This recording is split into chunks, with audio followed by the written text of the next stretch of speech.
A few moments later. Assalamualaikum warahmatullahi wabarakatuh.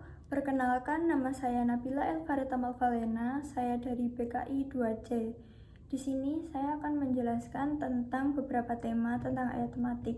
Dan yang pertama, saya akan menjelaskan tentang usaha atau cara untuk menghadapi cobaan hidup agar selalu menjadi orang yang sabar dan tawakal.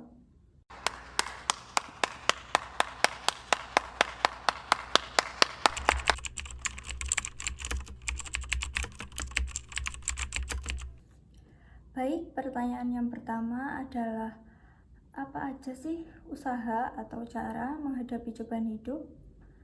Berikut ini adalah cara menghadapi cobaan hidup yang sesuai dengan Al-Quran dan juga Sunnah.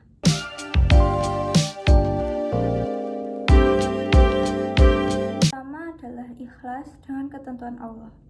Allah Subhanahu wa Ta'ala berfirman dalam Quran Surat Al-Hadid ayat 22, yang artinya, tiada salah satu bencana apapun yang menimpa di bumi dan pada dirimu sendiri telah tertulis dalam kitab Lauhul Mahfudz sebelum kami menciptakannya.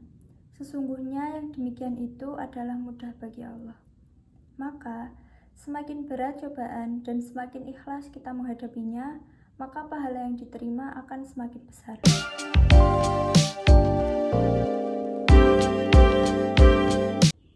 Dan yang kedua adalah sabar. Sabar dalam menghadapi cobaan adalah salah satu ciri orang yang beriman. Cobaan tentunya adalah salah satu hal yang tidak kita inginkan. Namun, kita tetap harus bersabar karena Allah mencintai orang-orang yang sabar. Dalam Quran Surat Al-Baqarah ayat 153, yaitu A'udzubillahi minasyaitonirrajim, Bismillahirrahmanirrahim. Ya ayyuhalladzina amanu sta'inu bis-sabri was-shalah, innallaha ma'as-sabirin. Yang artinya, wahai orang-orang yang beriman, mohonlah pertolongan kepada Allah dengan sabar dan sholat. Sesungguhnya Allah beserta orang-orang yang sabar. Dengan tafsir Al-Misbah, yaitu sesungguhnya Allah bersama orang-orang yang sabar, mengisyaratkan bahwa jika seseorang ingin teratasi penyebab kesedihan atau kesulitannya, jika ia ingin berhasil memperjuangkan kebenaran dan keadilan, maka ia harus menyertakan Allah dalam setiap langkahnya. Dan juga surat Al-Imran ayat 200, yaitu Bismillahirrahmanirrahim. Ya ayyuhalladzina amanu sabiru wasabiru warabitu wattaqullaha la'allakum tuflihun. Yang artinya, wahai orang-orang yang beriman, bersabarlah kamu dan kuatkanlah kesabaranmu, dan tetaplah bersiap siaga di perbatasan negerimu, dan bertakwalah kepada Allah agar kamu beruntung.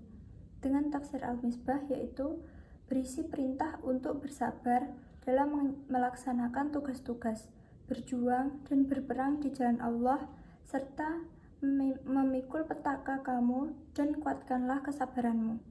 Di samping memerintah bersabar, juga memerintahkan sawabiru, yakni bersabar menghadapi kesabaran orang lain. Seorang muslim dalam hidup dan perjuangan di jalan Allah menghadapi pihak lain yang juga berjuang sesuai nilai-nilai dan juga memiliki kesabaran.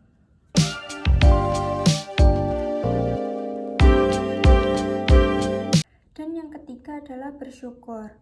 Bersyukur atas cobaan adalah hal yang mungkin lebih sulit dari sekedar bersabar. Dijelaskan dalam buku 2 Syarat Utama Bahasa Dunia Akhirat, Sabar dan Syukur 2016 oleh Haris Priyatna. Sabar dan syukur adalah dua pilar iman. Dua sikap ini sering disebut bersamaan di dalam Al-Quran. Maka sabar dan syukur seperti dua sisi mata uang. Di antaranya dalam surat Ibrahim ayat 5 dan Al-Luqman ayat 31.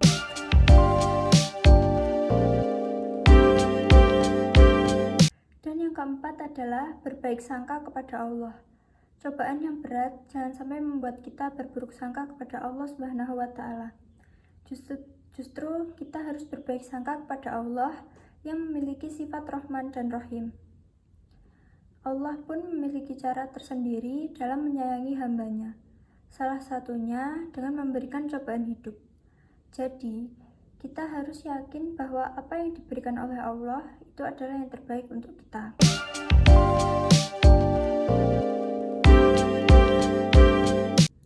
Yang kelima adalah memperbanyak berdoa dan berzikir. Seorang muslim disunahkan memperbanyak doa dan zikir jika mendapatkan cobaan.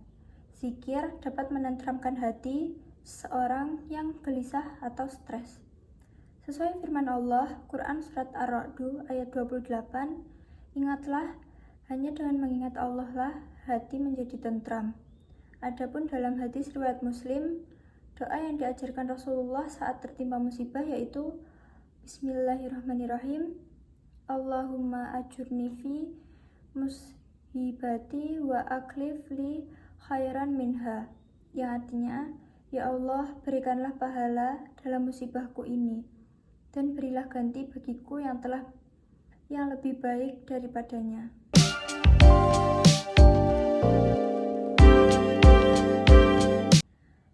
Dan yang terakhir adalah tetap berikhtiar.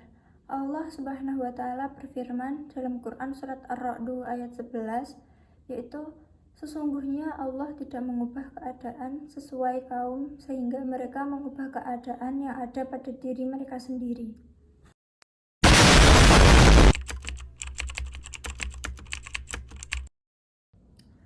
Baik, pertanyaan yang kedua adalah apa pengertian tawakal itu? Tawakal adalah sikap berserah diri kepada Allah atas segala urusan.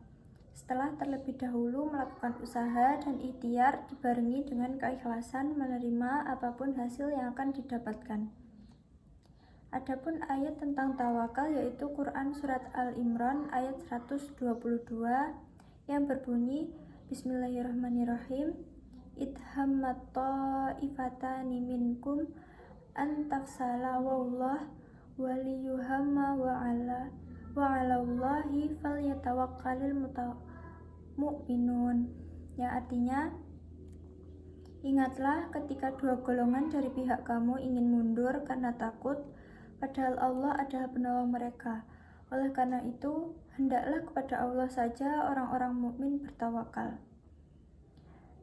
Dalam tafsir Al-Misbah yaitu Umar pernah bercerita bahwa ia pernah mendengar Jabir ibnu Abdullah mengatakan sehubung firman-Nya, ketika dua golongan dari kalian ingin mundur karena takut, hingga akhir ayat bahwa ayat ini diturunkan berkenaan dengan kami.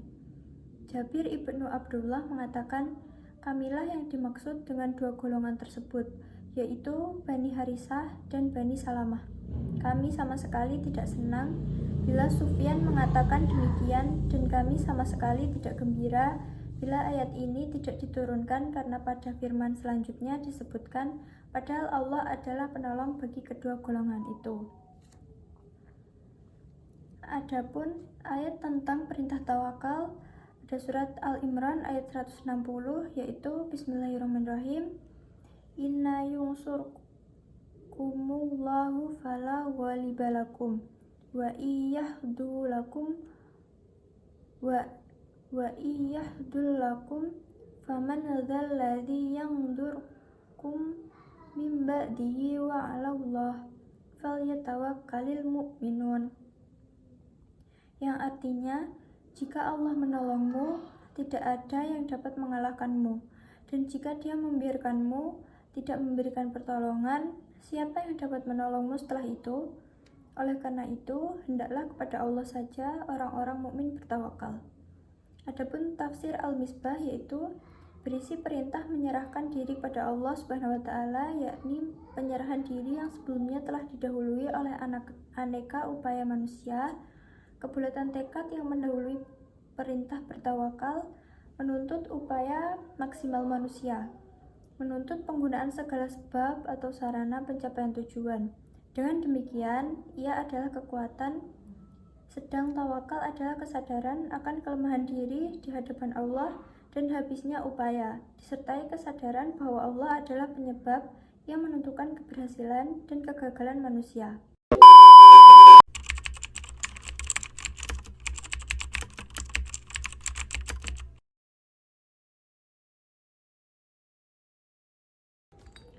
Selanjutnya, pertanyaan yang ketiga adalah jelaskan apa itu pengertian kasih sayang. Kasih sayang adalah sebuah konsep yang mendalam dan penting dalam kehidupan manusia. Ini melibatkan perasaan empati, perhatian, dan kepedulian terhadap orang lain, baik itu keluarga, teman, atau bahkan makhluk lainnya.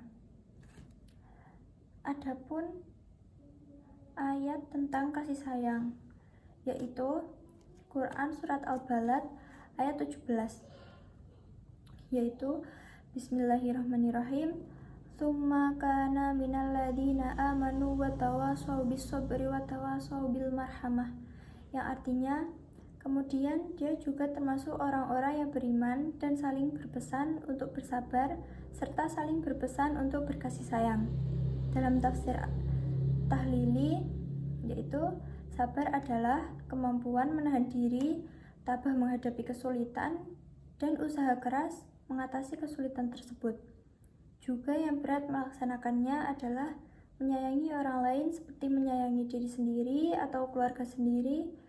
Umat Islam harus mampu membuktikan imannya dengan melaksanakan sikap sabar dan saling menyayangi.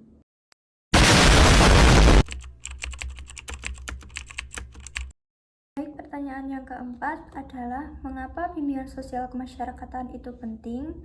Bimbingan dan konseling kemasyarakatan sangat penting dalam masyarakat karena membantu individu mengembangkan pemahaman dan kemampuan dalam berinteraksi dengan lingkungan sosial.